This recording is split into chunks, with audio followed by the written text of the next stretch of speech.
podcast de Universos, un programa donde se busca la verdad del universo.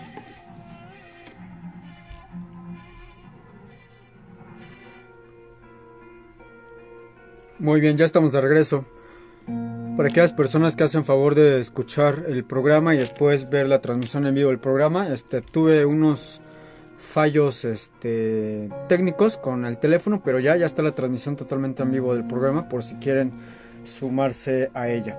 Les comentaba que vamos a platicar hoy acerca de una asesina serial, que de hecho esta jovencita, esta mujer, dentro del mundo de las asesinas seriales, es quien menos víctimas tuvo, aunque pues ahora sabemos que la unidad conductual de Estados Unidos, por allá de los 60, 70, decidieron que si una persona mataba a más de dos, pues ya se le iba a considerar asesina serial, siempre y cuando tuviera ciertas conductas. Y bueno, en el caso de Joanna Dennehy, esta mujer, que por cierto fue oriunda, mejor dicho, porque sigue viva, oriunda de Gran Bretaña.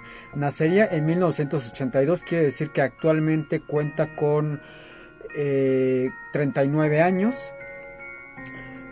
Nació y creció a las afueras de Londres, allá en Inglaterra, y aunque se dice que desde pequeña era muy dulce y tenía un rostro angelical, ya desde pequeña pues hacía ciertas demostraciones de una aparente maldad.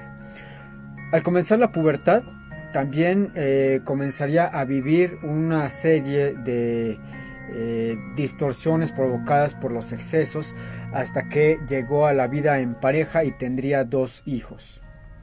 Finalmente, una mala decisión tras otra, más el alcoholismo, la llevaría a cometer su primer crimen y así sucesivamente hasta asesinar a 3 personas. En algún momento dice Joanna misma en entrevistas que le han hecho en prisión, que ella quería matar a 9 hombres, es decir, ya se había fijado el número, quería matar a 9 hombres. Su objetivo comenzaría a tomar forma por allá del 2013, cuando, cuchillo en mano, puso en marcha su plan. Ella, el móvil, o podríamos llamarlo de este modo, el móvil que tenía Joanna Dennehy para asesinar a los hombres, pues era simplemente un móvil. Bueno, no sería pasional, más bien sería de deseo, de carnalidad, porque a ella le excitaba bastante la idea de asesinar a una persona y asesinarla antes o después de tener un coito. La primera persona a la que ella asesina, pues no llegaron a consumar el coito sexual, la apuñala frenéticamente antes de que llegaran a ese punto. Ella también decía que no quería que su vida pasara desapercibida, que no quería ser simplemente una jovencita más. Deseaba que los crímenes que fuera a cometer se hicieran famosos, pero eso no la llenaba o no la mantenía satisfecha. Siempre estaba ideando, por así decirlo, nuevas formas de llevar a cabo estos crímenes. Los análisis psicológicos que se le hicieron en prisión dirían que es una persona fría, de incalculable inteligencia,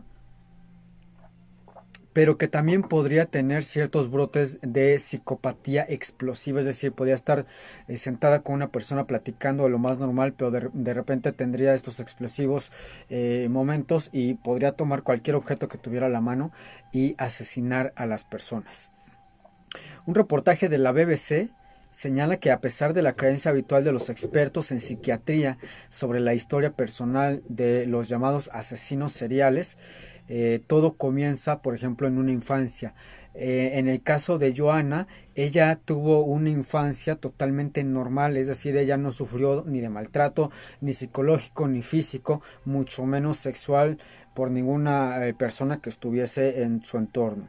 Creció a las afueras de Londres, en una ciudad llamada Harpenden, dentro de otra ciudad que se llama Hertfordshire. Su niñez pues transcurriría, como les había comenzado, bien, es decir, fue una niña que tenía fiestas de cumpleaños, una niña que celebraba la Navidad, la Pascua, etcétera, etcétera. La familia va hablando poco a poco al paso del tiempo de ella, la va describiendo y decían que recordaban que ella era dócil, nada agresiva, que jugaba con muñecas. En el colegio, María, de la cual estoy hablando, es una amiga de la infancia. Decían que cuando alguien trataba de agredir a María, Joana siempre se metía para defenderla. Es decir, era una niña modelo, en pocas palabras, una niña de casa. Cuando volvían de la escuela, decía que solían subirse a un árbol en el patio trasero de la casa y ahí se quedaban cantando o platicando o jugando con sus muñecas. María reconoce que los padres de Joana, Kevin y Catherine, eran un poco estrictos, aunque no demasiado, ya que le dedicaban tiempo de calidad a esta Joana. En una de las pocas entrevistas que ofrecería María, decía que no podía alcanzar a comprender lo que había pasado exactamente, pero que en un momento, cuando Joana cursaba la secundaria, todo cambió de una manera abrupta. Decía ella que estaba Joana, la chica a la que todos querían, a la que todos amaban, y al siguiente día era totalmente un monstruo. A la edad de 17 años, Joana se embaraza por primera vez. Esto porque había llevado una vida sexual sumamente desenfrenada. Ni ella ni el hombre con el que pues sostenía estas relaciones íntimas tenían ningún tipo de métodos anticonceptivos. Ya consumía drogas, que de hecho, en palabras de Joana, decía que no quería que le pasara nada al niño. Entonces deja de beber, deja de consumir drogas y en 1999 nace la primera de sus hijas, Shine. 3 años más tarde, un segundo hijo, pero la abstinencia de las drogas y el alcohol y el desenfreno no duraría mucho, pues poco tiempo después de haber tenido a los 2 niños, volvería a los excesos. Fue en esta etapa, en esta adolescencia, en la que Joana, desafiante, que se escapaba del colegio y enfrentaba a sus padres, desde que tenía 13 años se fue de su casa con un joven de 18 años de edad. Este lapso, esta fuga fue bastante breve, pero lo suficiente como para preocuparlos. Para ese tiempo también comenzaría a robarles dinero para poder comprar el alcohol, para poder comprar drogas. Lograrían que ella regresara a casa, obviamente al ser ella menor de edad, pero se fugaría nuevamente. La vida familiar con ella cada vez se volvió más incontrolable. Obviamente ella, al ser menor de edad, pues simplemente no podían echarla a la calle tal cual. Las prohibiciones de sus padres pues realmente no alcanzaron a detenerla cuando ella comenzó a salir con un chico llamado John Trainor de 20 años cuando ella tenía 15 años.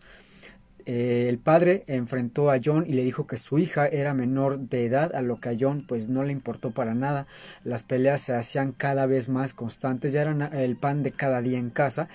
Incluso hubo un tiempo que hasta armaron una carpa de esas de acampar en el jardín del DNG. Esta amiga María cuenta que en esos meses su madre se la pasaba llorando de la angustia, del dolor, la preocupación, y cuando Joana tenía 16 años, pues se iría definitivamente con su novio de 21 años. La familia obviamente quedaría devastada. Mientras ella vivía en pareja con John, abandonaría a sus 2 hijos a veces con sus padres, a veces mientras ella se iba de parranda, los dejaba con John. El descontrol era totalmente absoluto y empezaría a manifestarse con extrema violencia. Decía John, incluso la amiga de ella, María, que cuando esta Joana estaba borracha o drogada, golpeaba a John y lo pateaba. Llegó a beber hasta 2 botellas de vodka al día. Se decía que aquello era, es decir, esa vida que tenían era totalmente un infierno. John, entonces, un poco harto de la situación, decide mudarse a Glossop, en Denbighshire, y se dedicaría a cuidar de sus hijos. No quiso y no volvió a saber de Joana hasta que se sabría de los terribles crímenes que ella cometió. Aseguró que jamás pensó que Joana pudiera ser capaz lo que haría después. Es decir, ¿quién podría tener una premonición semejante? En el 2012, Cuando la logran apresar, Joanna enfrentó cargos por agresión y estuvo presa. Ese mismo año pasaría algunos meses en un hospital psiquiátrico de la ciudad de Peterborough, en Cambridgeshire, donde le diagnosticaron síndrome de personalidad antisocial. Al ser dada de alta del hospital, recurriría a una agencia inmobiliaria llamada Quickle para hallar una habitación en donde vivir. El copropietario de la agencia se llamaba Kevin Lee y tenía 48 años de edad. Él le dijo que también podía darle trabajo, es decir, le encargó que la ayudara a desalojar a los inquilinos que no pagaban a tiempo el alquiler. ¿Por qué le da esta tarea a una mujer y por qué no contratar a un hombre? Bueno, pues se decía que cuando Joanna bebía poco o no bebía lo suficiente de lo habitual, se convertía en una persona sumamente agresiva y era una persona de la cual temer. Entonces, pues esta chica, esta jovencita, pues se dedicaba a intimidar a los inquilinos que no pagaban el alquiler para que ellos decidieran dejar estos lugares, y a su vez Kevin Lee pues le daba una ayuda económica. Decían que Joanna era bella, controladora, sexy y provocativa, una mujer de ojos azules, rasgos perfectos, pelo lacio y rubio. Por acá me está saludando en la transmisión Rocío Villada. Muchísimas gracias, Rocío, por estar mirando el programa, te lo agradezco mucho. Las señas particulares de Joanna era que tenía piercings en la lengua, la nariz, dos tatuajes en varias partes de su cuerpo. Era una mujer audaz y tentadora, sabía camuflar su carácter agresivo. Los hombres no se resistían a sus encantos.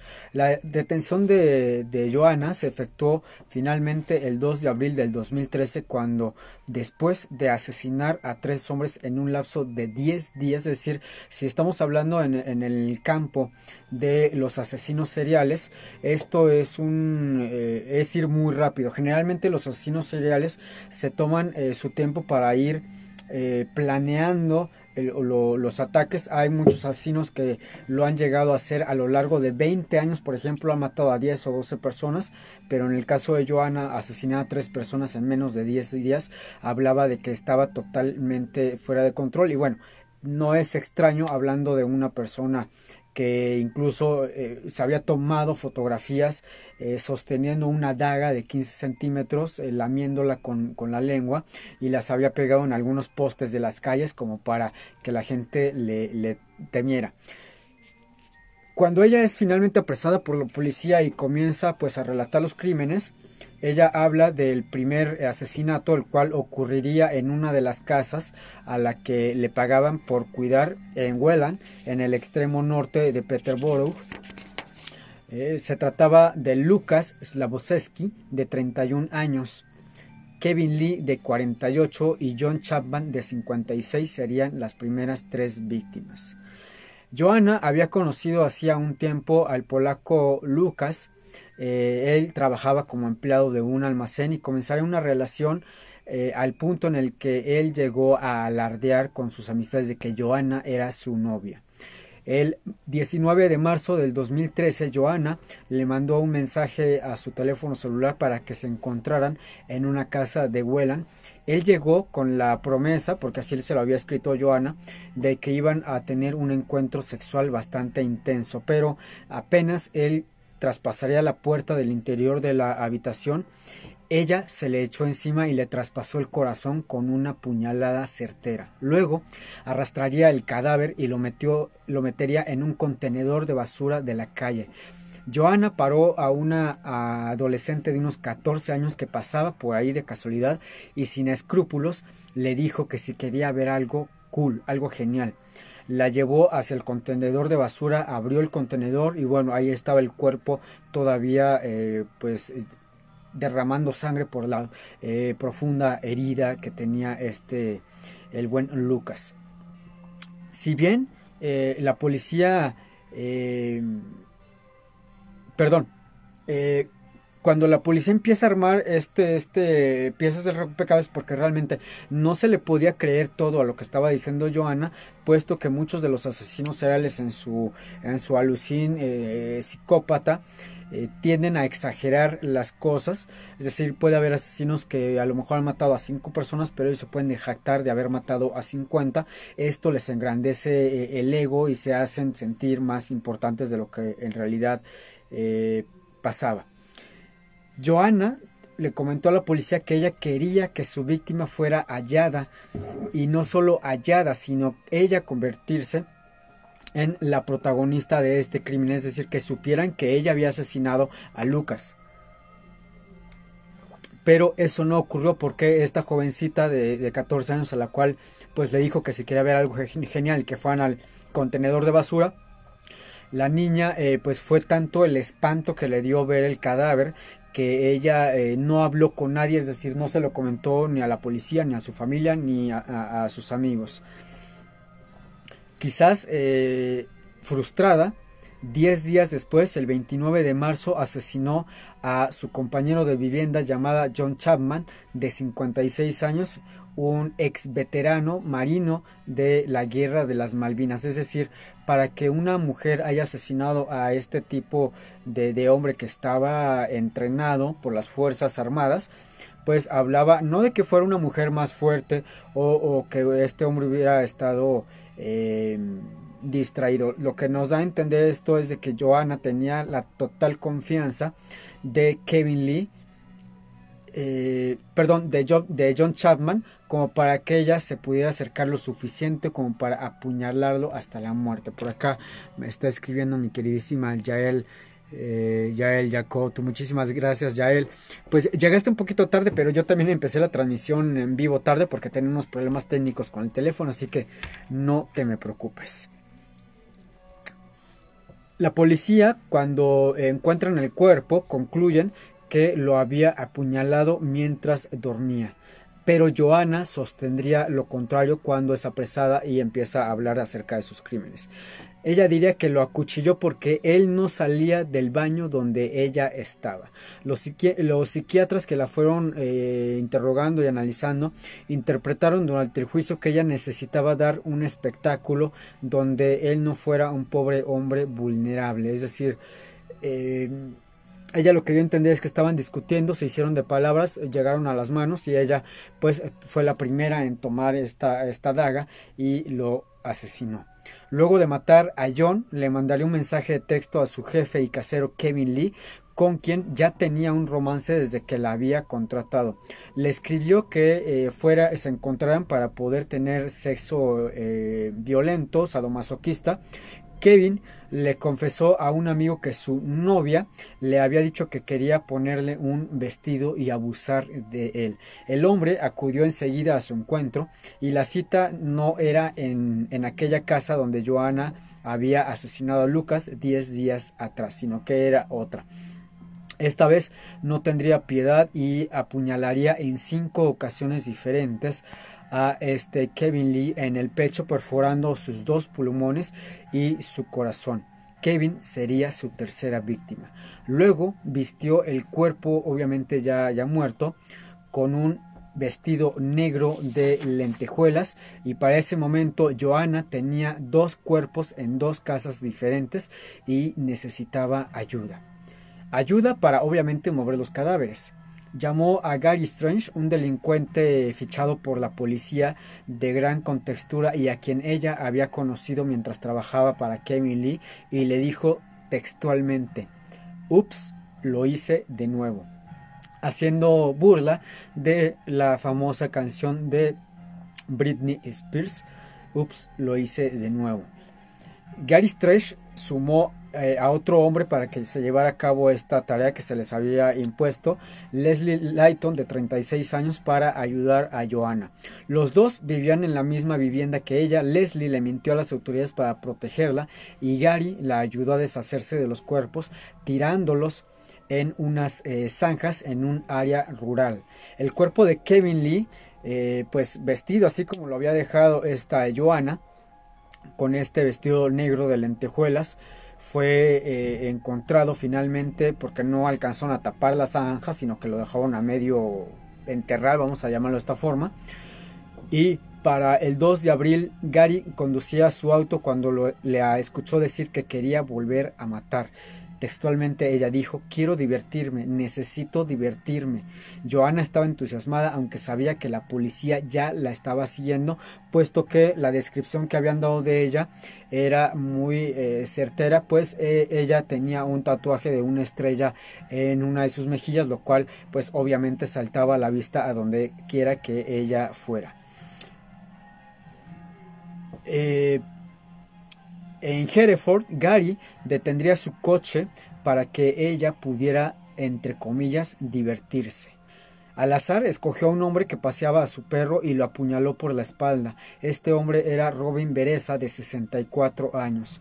Un auto pasó y el conductor miró hacia ellos. Joanna le devolvió una sonrisa encantadora y luego, por precaución, se subió al auto nuevamente con Gary. De hecho, se llevó al perro que estaban paseando, y la gente que estaba alrededor, que vio el crimen, pues obviamente se quedó petrificada por lo que estaba sucediendo. Luego, 9 minutos después de este cuarto crimen, en un callejón sin salida, acuchilló de manera salvaje a John Rogers, de 56 años, que también paseaba a su mascota. En esta ocasión a Roger le propinó 30 puñaladas. Estaba segura de que lo había matado, pero no. Los dos últimos hombres atacados lograrían sobrevivir, dado a que la manera tan frenética en que los atacó y acuchilló, pues fue una forma, valga la redundancia, tan frenética que lo hacía sin parar, y las puñaladas no fueron lo suficientemente profundas como para pues ser tan mortales como se supondría. Bueno, pues ya estamos a la media del programa. ¿Qué les parece? Vamos con otra rolita. Esto que vamos a escuchar corre a cargo de Dark Funeral. No se me muevan de donde están. Hagamos una pequeña pausa para encender un cigarrillo, beber un poco de vino o simplemente despejar la mente.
Muy bien, ya estamos de regreso. A ver, por acá ando viendo Mario Montoya. Saludos, Mario. Muchísimas gracias por estar viendo la transmisión del programa. ¿En qué me quedé? Bueno, pues resulta que esta mujer, Johanna, después de haber asesinado a 3 hombres, en un lapso de 10 días, su sed asesina, criminal, no había cesado. Y ella a los asesinatos le llamaba diversión. Ella decía, quiero divertirme, necesito divertirme. Cuando apuñala en 30 ocasiones a esta segunda víctima, a Robin Beza de 64 años, varios vecinos habían reportado a la policía que una mujer estaba atacando a los transeúntes con un arma punzocortante, una daga, un cuchillo. Los testimonios de los heridos, más las imágenes capturadas por las cámaras de vigilancia, condujeron al arresto de Johanna ese mismo día. En los videos de la detención, que por cierto pueden encontrar en YouTube, se ve a una Johanna totalmente despreocupada, una Johanna no fuera de sí. O sea, esta mujer tiene un grado de locura, pero estaba totalmente consciente de lo que estaba pasando en ese momento, en cuanto la estaban fichando en la comisaría. Incluso se puso a coquetear con uno de los oficiales que la estaban cuidando, que no se diera la fuga mientras rendía la declaración. Hizo bromas y agradeció a uno de esos policías, la cual le llamó pequeña, es decir, pequeña de estatura y pequeña de edad. Les aseguró a los agentes que se sentía halagada y que era un comentario bastante halagador. Cuando preguntó por qué estaba siendo arrestada y le respondieron que por sospechas de intento de asesinato y asesinato, les dijo sonriendo y con una total calma: bueno, podría ser peor. 2 días antes de ser detenida, el 30 de marzo, el cadáver de Kevin Lee fue encontrado en un pozo en Newburgh. La autopsia estableció que había muerto por las heridas en el pecho provocadas por un arma punzocortante, es decir, un cuchillo o una daga. Lucas y John Chapman fueron hallados después de su detención el 3 de abril. Ambos tenían heridas de armas blancas en el corazón, cuello y torso. Durante el proceso judicial, Johanna fue diagnosticada por los especialistas como una persona psicópata. Tras admitir sin reparos haber matado, fue condenada a prisión perpetua y nunca, hasta el día de hoy, ha mostrado ningún tipo de arrepentimiento por sus horrendos crímenes. Por acá me está escribiendo queridísimo brother Rodrigo Martínez. Saludos, bro, recién llegando. Qué bueno, bro, no te preocupes, al ratito ves la retransmisión del programa. Gary imitando una fotografía que había hecho Johanna, la que les había comentado de esta fotografía con la daga, porque ella se tomó muchas fotos. Gary, que por cierto este es un personaje, pues vamos a decir que no importante sino relevante en la historia de Johanna. Gary es un tipo que mide 2,20 m, pesa alrededor de 120 kilos, y aunque las cosas fueran o parecieran ser que Gary era quien pudiera ser la persona fuerte en este dúo asesino criminal, pues era realmente Johanna quien era la mente maestra. E incluso Gary, estando en prisión, diría que cuando ella bebía y cuando ella se drogaba, le daba tanto terror que lo fuera a golpear o atacar, que él decidía mejor salir de la habitación en lo que ella se quedaba dormida, ya fuera por la embriaguez o por estar drogada. El Tribunal Penal de Old Bailey de Londres no ahorró ningún adjetivo a la hora de calificarla. Dijo que Johanna Dennehy era una mentirosa, compulsiva, calculadora, manipuladora, maliciosa y cruel. A lo que ella contestó: sí, soy una asesina en serie. Me he declarado culpable y eso es todo lo que diré. El 28 de febrero del 2014 fue condenada a cadena perpetua por los 3 homicidios y los 2 intentos de asesinatos. Y ella, pues, algún día, porque estamos hablando de que han pasado apenas 7 años, este 28 de febrero pasado se cumplieron 7 años de condena de una cadena perpetua de una mujer que tiene 39 años de edad. Ella en algún momento morirá dentro de la prisión en Bronsonfield de Surrey sin posibilidad de libertad condicional. Su cómplice Gary Stretch Richards también terminó condenado a perpetua por intento de asesinato, ya que aunque él no fue quien apuñaló a estos dos hombres de edad avanzada, sí era quien iba manejando el coche y pues digamos que era el cómplice totalmente de asesinato. Al psiquiatra de la prisión, ya una vez que Joanna es recluida y condenada, a este psiquiatra de la prisión ella le confesó algo más. Cuando le preguntaban acerca del asesinato, acerca de por qué mataba a la gente, qué la impulsaba, si era un odio que le tenía, por ejemplo, a los hombres, a veces era una cuestión de género, Joanna respondía: maté para ver cómo me sentiría, para ver si era tan fría como creía serlo. Luego le tomé el gusto y finalmente se me volvió una adicción. Lo concreto es que Joanna fue diagnosticada con psicopatía, desorden antisocial, personalidad borderline, parafilia, sadomasoquismo, ya que reconoció que se excitaba con el dolor ajeno y la humillación de las personas. Joanna necesitaba sentir y proporcionar dolor cuando tenía intimidad con alguien más. Ella aseguraba que disfrutaba asesinando y que tenía pensado terminar con la vida de 9 hombres más para conseguir más fama que Bonnie y Clyde, la célebre pareja criminal norteamericana de los años 30. Esta mujer llegó a confesar que sentía una especie de lujuria sádica de sangre. El escritor y profesor en criminología experto en asesinatos seriales de la Universidad de Birmingham y asesor de diversas fuerzas de seguridad, David Wilson, explicó en un reportaje que es sorprendente lo atractivo que puede resultar para algunos psicópatas. Es decir, dice, ellos se pueden llegar a sentir que son el centro del universo, ya que necesitan acercarse para después utilizar a las personas. Esa es una habilidad camaleónica de lo que dificulta identificar a un verdadero psicópata.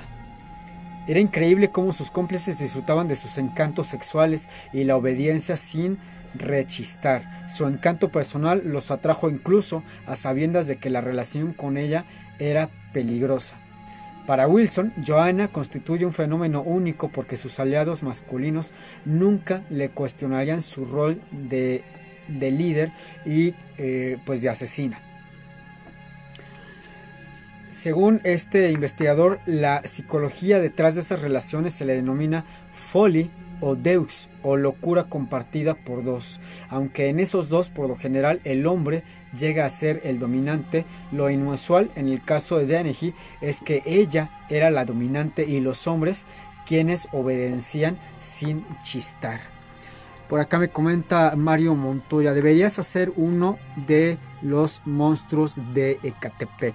Sí, de hecho ya en algunas otras emisiones se ha tocado el tema de asesinos seriales mexicanos, y ahorita lo que estoy tratando de hacer, no digo que no lo voy a hacer, por supuesto lo voy a hacer en algún momento y a tomar en cuenta tu petición, pero ahorita lo que estoy tratando de hacer es sacar los temas de asesinos seriales tanto masculinos como femeninos, de los cuales casi no hemos sabido, muchos de ellos de la Europa oriental.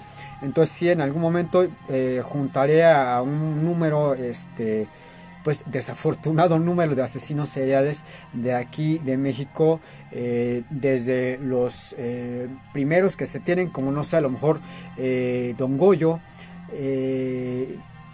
pasando por las Poquianchis, etcétera, etcétera, hasta el monstruo de Ecatepec, la Mataviejitas, por ejemplo, etcétera, etcétera.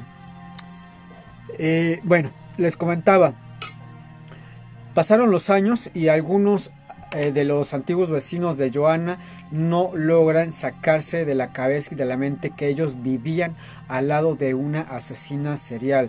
Tony Ann Roberts, una mujer que la conoció, comentó que John Chapman, la tercera víctima fatal de Joanna, era un hombre gentil, dulce, un poco borrachito, pero que no le daría razón jamás a ninguna persona para que le hicieran daño. Joanna, por su parte, la describían como una persona intimidante y que a la vez coqueteaba con la gente de una manera extraña y efectiva. Era muy directa, se acercaba para saber quién eras y era muy inteligente para averiguar quién tenía poca autoestima. Los hombres solían caer a sus pies como perros. Tenía un extraño control sobre ellos. Todavía puedo recordar la forma en que te miraba en ocasiones. Era realmente aterradora, decía la vecina de Joanna. En este caso aberrante, los periódicos londinenses aumentaron su tiraje y los programas televisivos se centraron totalmente en ella. Por muchas semanas no se hablaría de otra cosa más que de Joanna y de los terribles crímenes cometidos por ella. Christopher Berry, autor de bestsellers, escribió un libro sobre la historia de Joanna al que tituló Amor por la sangre. De hecho, en este libro es donde se le llama la mantis asesina, porque como sabemos, la amante religiosa, después de tener coito con su pareja, pues le vuela, bueno, no le vuela porque no es la palabra, la decapita, asesina a la pareja y se traga parte de ella. Entonces, en el caso de Joanna, a estas 3 víctimas a las cuales le dio muerte, pues ella ya había sostenido intimidad sexual con ellos, y ahí en ese libro es como se le apoda la mantis asesina o simplemente Joanna la mantis. Según en este libro que escribiría, este hombre sostenía que en las entrevistas que tuvo, las pocas entrevistas que tuvo, notaba que se trataba de una mujer camaleónica con una capacidad mental y psicológica e incluso física camaleónica. Cambiaba sus colores para adaptarse a su entorno. Por ejemplo, me di cuenta de que su casero quería tener sexo con ella y al chico polaco lo hechizó para que él pensara que había conocido a una chica buena. Es decir, sabía echar las cartas que le habían tocado en ese momento sobre la mesa. Y bueno, este investigador lo comprobaría por sí mismo qué tan inteligente y audaz era la mente maquiavélica de Joanna, pues le enviaría varias cartas mientras ella estaba en prisión, lo cual demostraba su capacidad camaleónica. Decía: cuando me escribía, su caligrafía era hermosa y su ortografía y vocabulario perfectos. Se mostraba como un personaje tranquilo y contenido. Quería impresionarme, pero tuve la oportunidad de ver las cartas que le había escrito a Gary y era completamente diferente, como si ella perteneciera a un barrio bajo, pues le escribía con faltas de ortografía, con una letra mal escrita e incluso con muchas maldiciones y obscenidades. En el documental Un asesino en mi familia, su exmarido y padre de sus 2 hijos habló y él pues sostiene que la conmoción que le provocaron los hechos todavía no habían pasado. Textualmente diría: es horrorífico lo que ella hizo, pero yo no soy responsable de eso. Mis hijos no son responsables de ello. No puedo disculparme por lo que ella hizo. El caso no se agotó allí porque hubo varios libros más, como los escritos por Janet Crowder y Andrew Alexander, y numerosos documentales del género True Crime. Para febrero del 2014, Joanna, cuando finalmente es enviada a la prisión, su entrada a la cárcel fue también conmocionante porque enseguida su compañera de prisión, la también asesina serial Rose West, tuvo que ser trasladada a otra penitenciaría por su propia seguridad, ya que Joanna le había amenazado que mientras ella durmiera la asesinaría. O sea, imagínense el tamaño, el calibre de esta Joanna, de la locura, de la presencia, la vibra, la energía que tenía esta chica, que cuando entra a prisión y resulta que la compañera de su celda también es una asesina en serie, que ya debe varias muertes, el momento en el que ella entra a la celda le dice: cuídate porque mientras estés dormida voy a asesinarte. Pues esta mujer le habla al custodio y le dice: ¿sabes qué? Sácame de aquí porque esta mujer le tengo miedo, me va a asesinar mientras yo esté dormida. Ese mismo año, Joanna comenzó un romance con un constructor de West Sussex. El audaz señor le dijo a un medio sensacionalista que se había enamorado, pero en realidad es que ella lo iba a usar porque quería fugarse de prisión. Había elaborado un plan para matar a una guardia de la cárcel y usar sus huellas dactilares para abrir las cerraduras biométricas de la prisión y huir. Pero este plan fue descubierto, fue castigada, la confinaron y aislada. En el 2017, Joanna empezó a decirle a las demás reclusas que ella había matado a 4 personas, no a 3. Estaba sedienta de atención y en agosto del 2018, con su novia de prisión, ideó un pacto suicida. Se suponía que ambas morirían, pero fueron halladas en un charco de sangre, es decir, no se llegó a perpetrar el doble suicidio. Joanna había intentado cortarse la garganta y su novia de prisión presentaba cortes en las muñecas. De acuerdo con el diario Mirror, las guardias de seguridad descubrieron la pareja inconsciente tirada en el suelo y a partir de ahí las pusieron en celdas separadas. Poco tiempo después, Joanna falló con otro intento de suicidio y para enero del 2017, su madre, Kathleen, habló en un documental del canal Crime Investigation y ahí pintaría a Joanna como una chica normal que amaba el netball y el hockey y que parecía una niña muy sensible. Decía, si ella pisaba un gusano se sentía mal y solía llevarse los bichitos a su cama. Era una chica adorable, era educada con todas. Sus maestras decían lo mismo. Reconoció que fue en su adolescencia cuando comenzó a cambiar de forma drástica. Empezó a faltar al colegio, a salir con chicos más grandes, a beber, a fumar, a drogarse. La hija de Joanna, Shane Traynor, de 19 años actualmente, habló también... en ese momento tenía 19 años, hablaría en el 2019 por primera vez en exclusiva para el Sunday Mirror y pues la hija lo único que hizo fue contar que ella se había enterado de que su madre era una asesina serial cuando tenía 13 años de edad y estaba de visita en casa de unos amigos. Después buscó en internet y descubría toda la verdad. Vivió desde entonces en una especie de montaña rusa bajo la sombra de ser una madre criminal y no solamente una madre criminal sino una asesina en serie.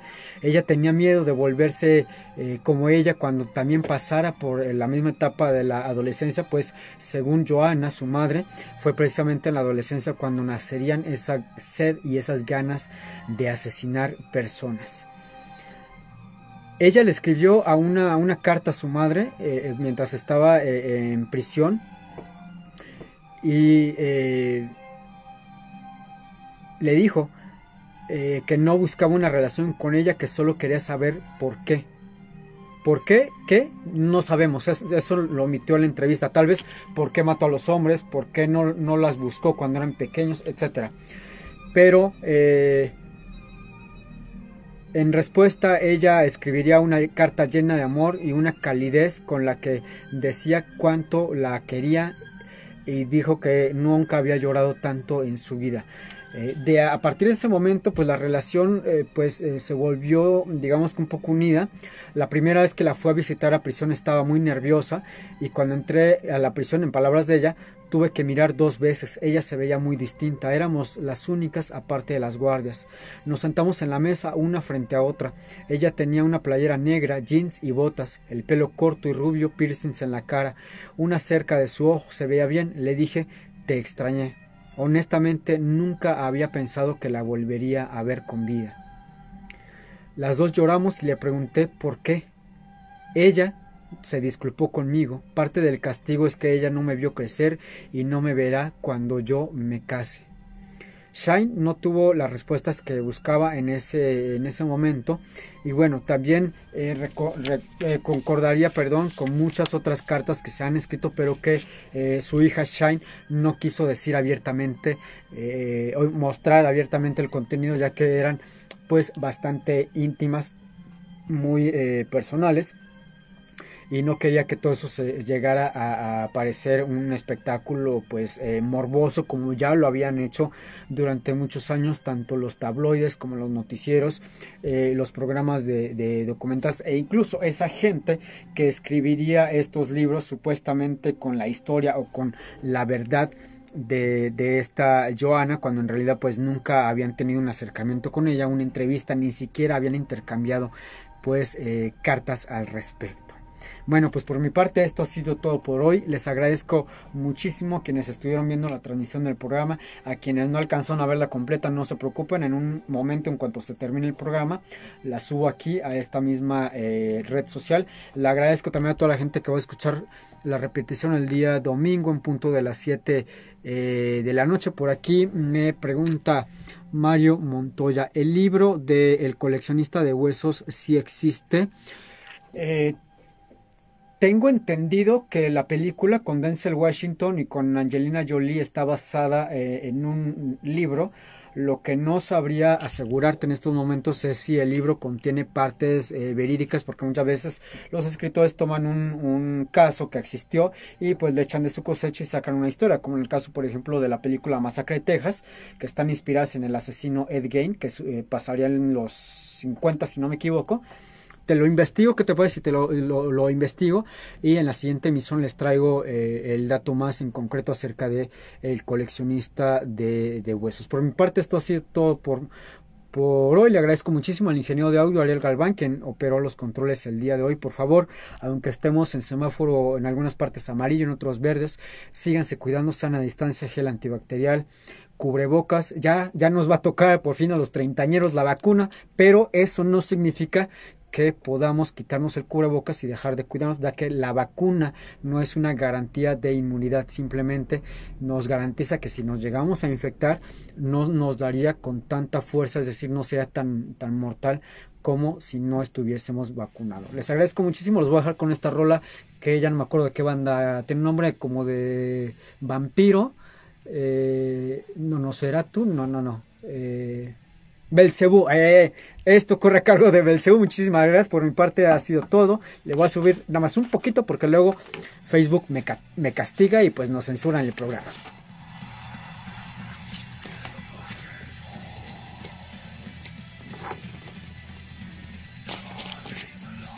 Por cierto, ahorita que me estaba acordando, lamentablemente Netflix cortó la serie, es decir, no va a haber, hasta donde sabemos, no va a haber tercera temporada, pero si tienen oportunidad de ver la primera y segunda temporada de una serie que se llama Nosferatu, se la recomiendo bastante bien, está bastante increíble, bastante chida. Está buena, la pueden incluso ver con la familia, no trae mucha violencia explícita, mucho menos tipo Game of Thrones, que había un trasero cada 5 escenas. Se la recomiendo bastante esa serie de Nosferatu. Chéquenla.